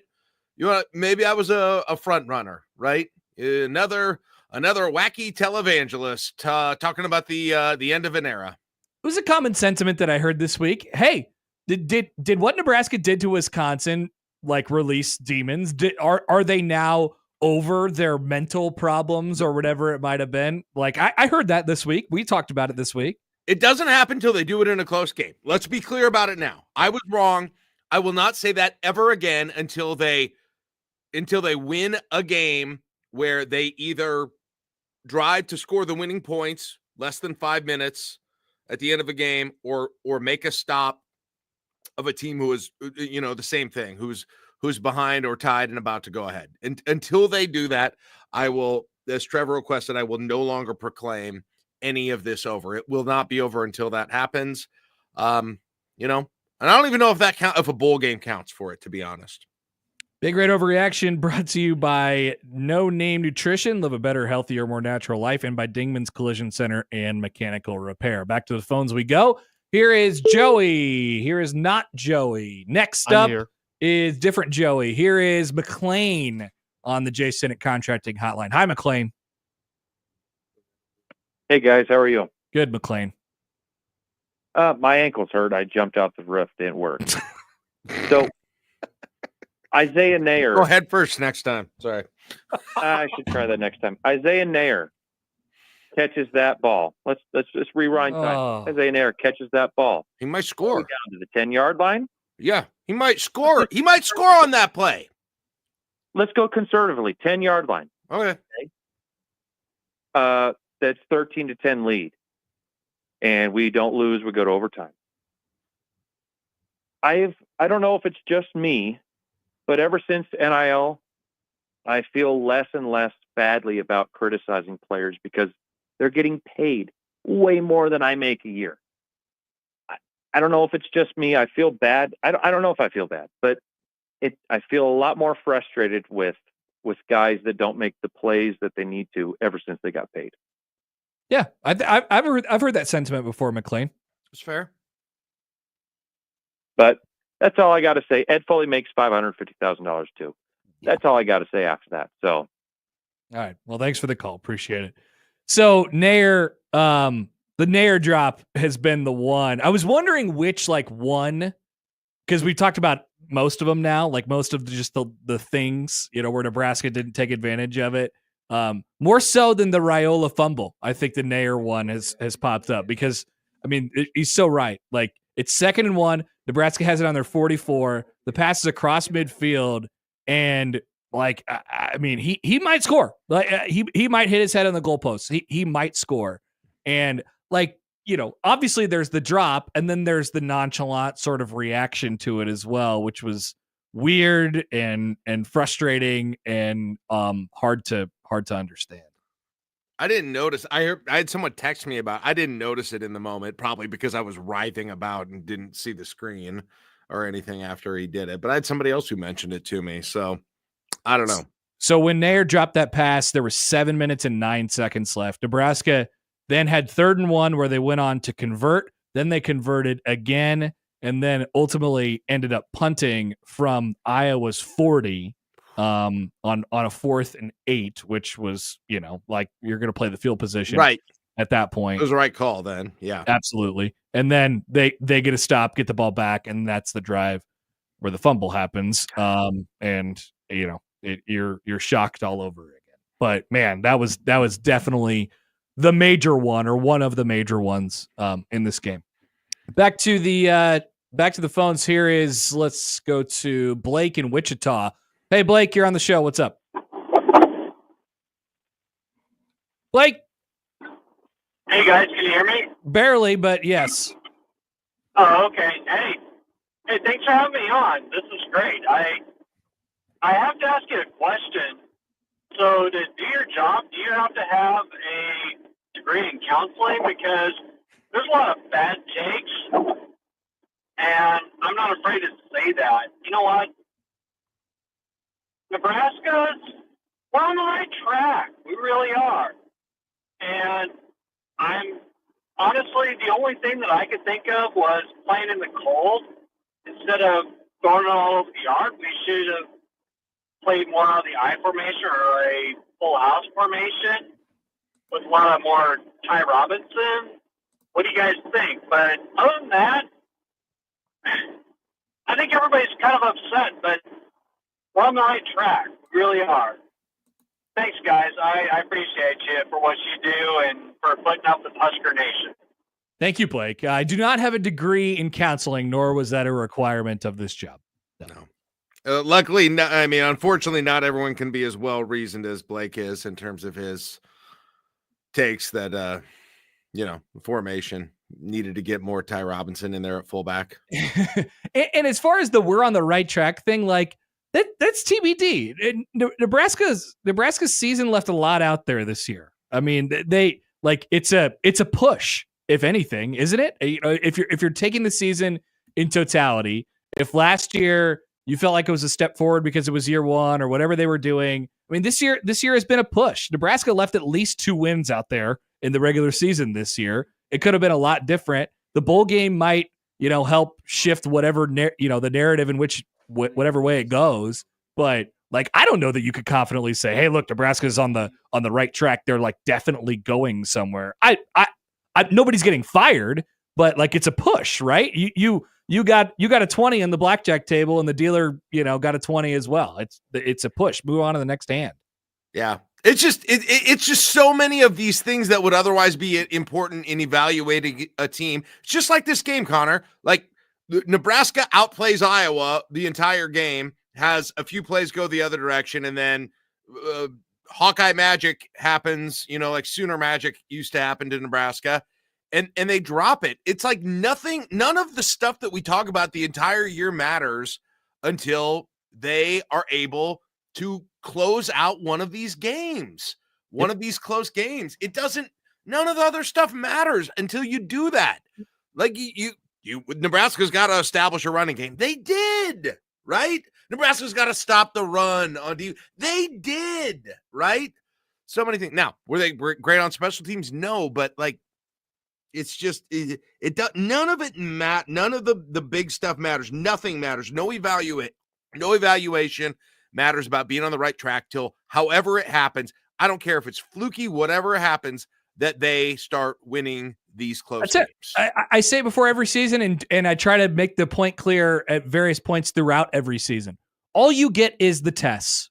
You're not graded on the homework. You're not graded on the quizzes or whatever happens in between. You're not graded on how good practice is. You're not graded on how good your talent is. You are graded on the tests. You have 12 tests. And if you screw up 3 of those tests, then that counts against you at the end of the year. And you end up getting a C when you felt like you were probably the work was good enough to get an A or the work was good enough to get a B. You only get the test. It's a results game. And so 6-6, feels a little bit disappointing at the moment. Obviously, you just lost your biggest rival on a game-winning field goal. So that's a part of this. In a game that you dominated. So that's also a part of this. But yeah, I think you'll look back on the 6-6 this year and you'll be like, geez, Connor, they left some out there. By my count, Matt Rhule's 10th one possession loss while at Nebraska. 10 one possession losses in 2 years of coaching. And I mean, just almost half the games, Jack. It's almost half the games. And then keep in mind, if you're new around here, 2 years ago, we were saying after Scott Frost left, there's no way anyone will ever do what Nebraska did in the years prior in terms of misfortune, mismanagement, losing close games. It just can't happen again. It was unprecedented a while ago. Well, guess what? They doubled down and they've done it again, by God, when no one else thought it would ever happen again in history. No, it will happen again in history, and they will do it, and they will do it in the next 2 years. Big Red Over. Shocking. Yeah, it is. It's unbelievable, Jack. Big Red Overreaction brought to you by Dingman's Collision Center and Mechanical Repair and by No Name Nutrition. Live a better, healthier, more natural life. Another phone call before we get our final break in. Here is Ty in Kearney. Ty, you're on Big Red Overreaction. What's up? Yeah, since we're talking about the paranormal here, this is like Art Bell, Coast to Coast, AM. This is east of the Rockies. That's great. Just to put everything in perspective, Jay Higgins was my milkman back in the 70s. I'll hang up and listen. Thank you, Ty. Appreciate that. Hey, Jack, I don't understand any of those references. Can you please fill me in? Art Bell is a conspiracy theorist, overnight radio guy, talking about aliens, supernatural, UFOs, that kind of. You would know about that. I don't know. Jay Higgins is the Iowa. I don't know about what the Jay Higgins thing. He's the Iowa linebacker who was mad Nebraska didn't shake his hand, I guess. So they just showed up. They were just showing a couple highlights. I'm still on. Well, I guess I'm on ABC now. I'm on KTV here in Omaha, and they had a clip from after the game where Rhule had like an especially long handshake with Jay Higgins. He would like. There was a handshake, like making up for it. Yeah, there was a handshake, and it was like, it's probably time to break off this handshake. And Rhule went back in, and he was like, I don't know if he was apologizing, but it sort of had the body language as if he was apologizing or telling him, that he was an especially good player or something like that, whatever it might have been. But another sort of odd interaction. Okay, no, let's do one more before we get a break here. Here's Kyle on the hotline. Kyle, you're on Big Red Overreaction on 1620 The Zone and 1019 The Keg. Kyle. Hey guys, how's it going? Hey, what's up? Hey, I got a question. How many games do you watch where a team is better than the other team on offense and defense, and they somehow still manage to lose the game? Very few, Kyle. Okay. Another thing I got to ask you is, Matt Rhule says in every press conference, all we need to do is get better. We need to get better. We need to get better. When are we going to get better? I've been watching throughout the season, and I haven't seen a lot of things get better throughout the season. Yeah. For a couple examples, we have Gunnar Gatula. He likes to make a false start on any, maybe critical, important down ever. He likes to jump off or make a false start. We have our long snapper. He likes to snap that ball, just roll it back in the dirt. Any field goal we got. When is Nebraska going to get better under this guy? I don't know. It's a timeline to be determined, Kyle. Okay. Yeah, I don't have an answer for you. I wish I did. I don't have an answer for you. No input on it. Okay. Another complaint I have is, did we get rid of Satterfield? I mean, everybody's complaint about Satterfield was running that swing pass. Did anybody pick up on, I don't know if it's late in the third, early in the fourth? I do believe other offensive coordinators have swing passes in their playbook, right? It's not like a Marcus Satterfield trademark thing where other people can't do them. Well, it sure seemed like it's became a staple for Nebraska for another critical down situation. We run the swing pass, and this guy seemed to piggyback right off it. There was some swing passes, Kyle. No? Okay. Let's see what else we have here. Just as we watch the game, this just seemed like more and more giving Iowa chances, making this be a game where Iowa's comfortable in this situation. We had multiple opportunities to make this a 2-3 score game. Are we just stuck in a jinx? Or I don't understand what's happening to Nebraska football here. I don't think anybody does, Kyle. Okay. One last thing. Will we ever make the players take responsibility, or is this always just going to be as long as Rhule's here, it's his fault? Oh, so you think it's an accountability issue? Like Nebraska has a big accountability issue and that's their problem? I mean, has Rhule make anybody take accountability for anything? I haven't heard him have anybody take accountability for anything. He says every press conference he's ever been at that it's on the players. He literally says that every time he talks. He also says at every press conference that we need to just get better, and to me, that's somewhat accountability to get better. And I don't see anybody getting better. Maybe Emmett Johnson has got better. Maybe we just give him more chances, but that's the only person that I've seen get better. Hey, Kyle, thanks for the call, man. Appreciate it. To Kyle's point, there's a lot. I mean, look, he's right. There's a lot of things that have crept up over and over again. The problem is they don't have guys on the roster. They don't have another long snapper that's getting it done. So we know what Matt Rhule is saying when he says we just got to get better, right? He's saying we have to continue to stick with what we're doing. We're not gonna panic. We believe in what we're doing. And we're going to keep doing it. We just have to get better at it. And obviously, it's taken a lot longer than he's wanted it to. There's no doubt about it. But he's right about needing to get better about it. They have to stick to what generally, right? The big philosophy of what they're doing. They've made a change at the offensive coordinator. They've made changes across the depth chart and the people who they're playing and situational stuff and whatever. Like all of that evolves as seasons go along. But what he's saying is we need to do the things we're doing just a little bit better. And he's so right. Iowa is the epitome of that. Iowa just does exactly what they do as well as they possibly can every game, and it wins them 8 games a year. That's what he's talking about. I don't have a problem with that. That doesn't sound weird coming hitting my ear, but I know for some people it does. I think the argument he's trying to make is that you still can. You keep saying about getting better and people aren't getting better, then why isn't there accountability that you're getting them out of there, that they're not in there anymore? And to some degree that is happening, and that has happened, and to some degree it's not. I understand the frustration with that. I think part of the problem, like I said, though, is that you don't have it's easier said than done to rip somebody out of the game when they're making mistakes, right? It's easier at some positions than others. And it's easier, like I said originally, at some point you just don't have enough, you don't have long snappers on the roster. You don't have any other people who can do long snapping, right? But Tommy Hill, right? Not playing anymore, right? Yeah. Thomas Fedoni a week ago gets false start, doesn't play anymore.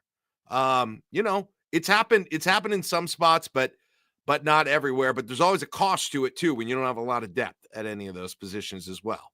Connor Happer, Jack Mitchell with you here on Big Red Overreaction, brought to you by Dingman's Collision Center and Mechanical Repair, and by No Name Nutrition. Live a better, healthier, more natural life. We'll take a quick look at the scoreboard, get a few more calls here. We're here until midnight, and that's it on Big Red Overreaction on 1620 The Zone and 1019 The Keg.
Welcome back. Connor Happer, Jack Mitchell with you here on Big Red Overreaction on 1620 The Zone and 1019 The Keg. Appreciate you being here with us tonight. Want to do one more scoreboard update brought to you by Peerless Energy Systems, your local compressed air systems experts. In the top 25 today, Colorado beats Oklahoma State 52-0. Ole Miss beats Mississippi State in the Egg Bowl 26-14. Boise State beats Oregon State 34-18 as they head to the Mountain West Championship in a college football playoff play-in game likely next week, because Memphis beats Tulane yesterday 34-24. And in 8 overtimes tonight in Athens, Georgia beats Georgia Tech 44-42. A full slate on tap for tomorrow. Also, just one other score that I wanted to mention out of the Big Ten. Minnesota beats Wisconsin today 24-7 to take home the axe and end Wisconsin's season.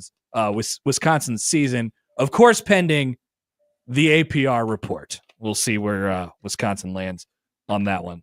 Big Red Overreaction brought to you by No Name Nutrition. Live a better, healthier, more natural life by Dingman's Collision Center and Mechanical Repair. We're going to get as many calls as we can here in the last 10 or so minutes of the show. So let's rip through a few. Here is Joey on the J Senate Contracting Hotline. Hi, Joey.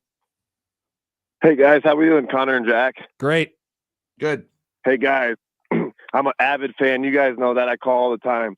Let's talk about the analyticals here. First thing, when that punt went down there, did number 7 from Iowa touch it first, or did number 1 from Nebraska touch it first? I thought number 7 from upon Iowa. further replay did touch it first. Yeah. Yeah. Why didn't that? What in the heck is going on there? What is going on with that? Right? I don't know. Guys, tell me. No, guys, let me talk, because Connor, you know what I'm talking about. It's Joey, the midnight caller. You know me, buddy. Let's talk about this, man. That's a lot of BS. You know it. It is. It is. Let's talk about it. I don't know what else there is to say. It's bad. Yeah. All right, let's jump to the fourth quarter. Rhule on the ground. He had the ball, and the dude ripped it out, and he started running down the field. And the ref and the Whitecaps looking around, and he's going, I don't know where I'm at right now. Oh, it's all ball. No, dude, that is all ball. Guys, tell me. I'm not going to use profane words. Leave me on the air. You guys need me right now. Let's go. Tell me. I don't know. I don't know how this happens. Guys, I'm not trying to be that guy, but dude, it's like, what in the heck is going on? And you guys, we have the same type of blood, guys. Like, I am the avid Husker fan. Like, I am the big red go guy. Let's go. But my heart sunk tonight, guys, and I'm sad. So let's talk some more. But hey, so here, let's go to the last play of the game. The dude kicks a field goal, 53-yard. What a kick! And he made it. But Matt Rhule went out and said, "Hey, I'm going to call a timeout with like 5 seconds left, so he can't kick it." And then they let him kick it. That's a flag. Look at the statue. That's a flag. And then they start looking around. It's like, hey, let's look at this real quick. Oh, here, real quick. No, that's a flag. You cannot kick the ball if the other team says, I'm going to call a timeout. Dude, guys, I know football. I could coach football. I'm a football junkie.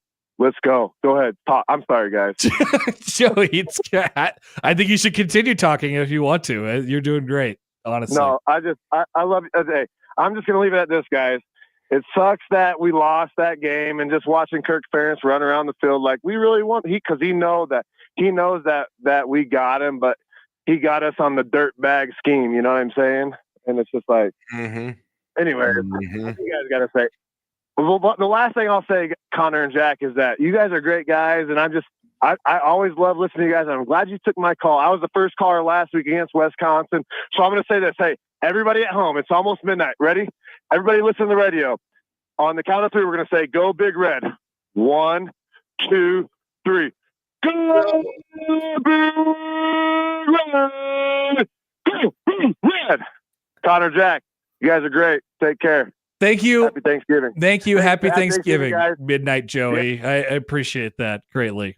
Let's talk about it. Let's talk about it, Jack. Let's talk about it. You know, it's nice. I mean, listen, people may or may not know this about me. I was once one of the leading bad calls identifier in the region.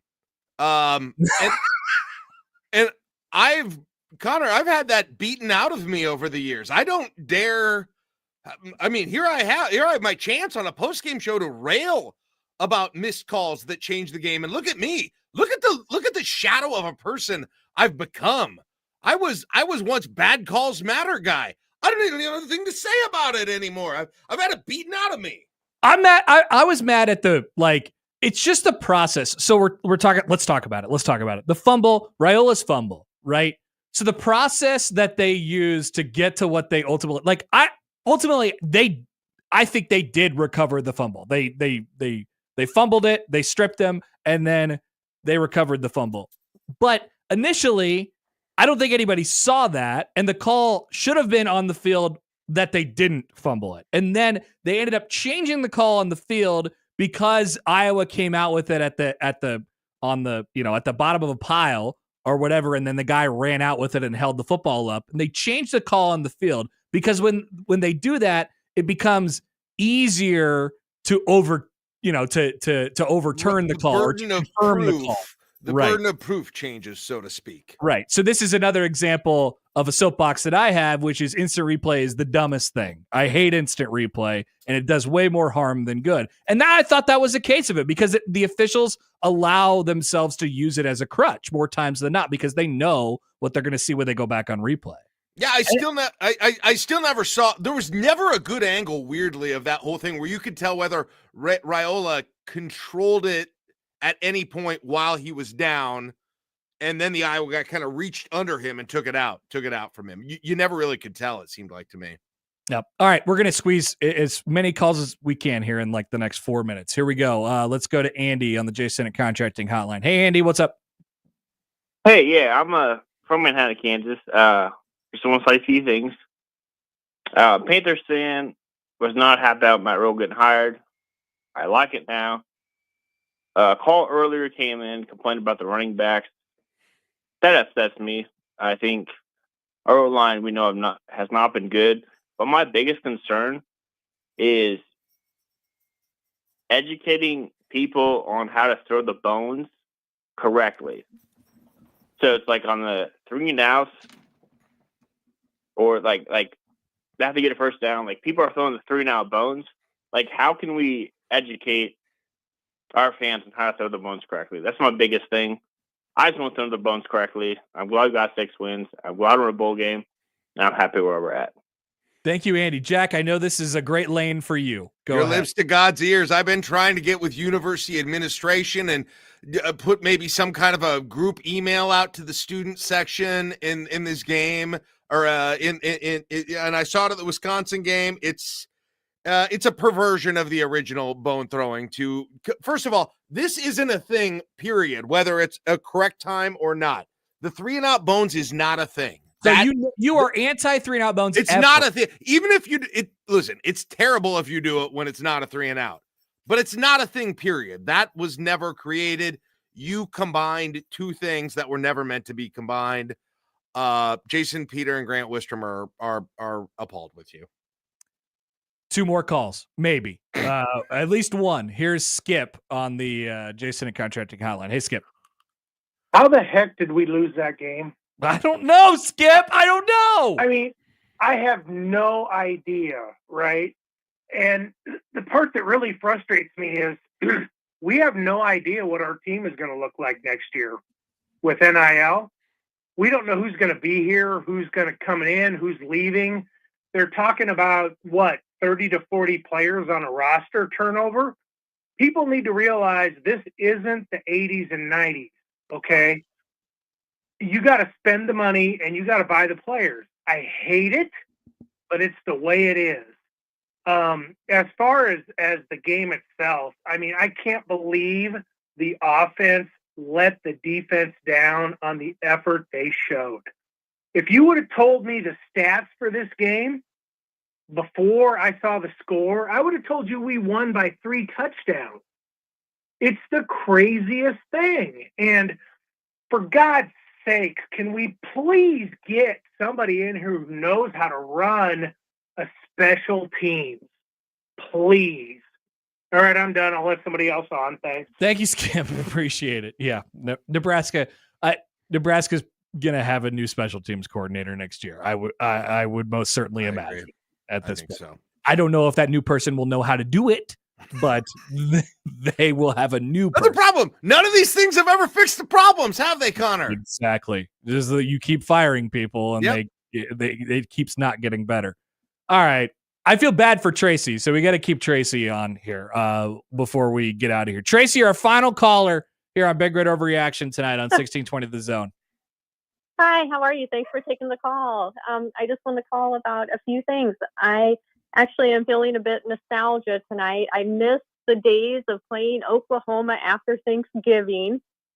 And number 2, I just want to keep celebrating the fact that we're going to a bowl game and just how much fun it was to win against Wisconsin last weekend, and how the fans got to taunt Wisconsin at the end of the game and jumped around a little bit at the end.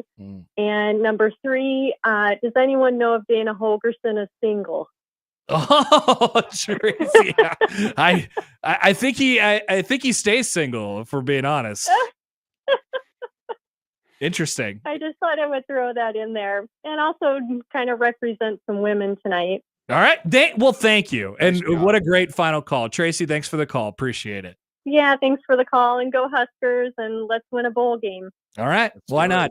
Why not? Let's win a bowl game is the final message. Wow, we ended it on an uptick there. Yeah, that's not a place I expected we would go here tonight, to be honest, or ever. Yeah. Well, Jack, how did you? Was this your first Big Red Overreaction hosting experience? No, I also did it with John Bishop after Nebraska lost to Troy in 2018. So another fun game. Always a lot of fun when I do Big Red Overreaction. I've never done that for a win. Fun game for Jack Mitchell. The problem is not many people have a winning record on Big Red Overreaction. All right, so that's it for the regular season. We'll likely be back for the bowl game here. Of course, that is time still TBD. We'll find out. Thanks to Equitable Bank, where we take banking personally. Dingman's Collision Center and Mechanical Repair. No Name Nutrition. Live a better, healthier, more natural life. Peerless Energy Systems for our scoreboard updates tonight. And, of course, Jay Stennett for bringing us the hotline. Jack, thanks. This has been fun. Yep. Thank you very much. It was a lot of fun. That's Jack Mitchell. I'm Connor Happer, Joey Colbert as well. Appreciate you all tonight on the show. We'll talk to you soon. Good night.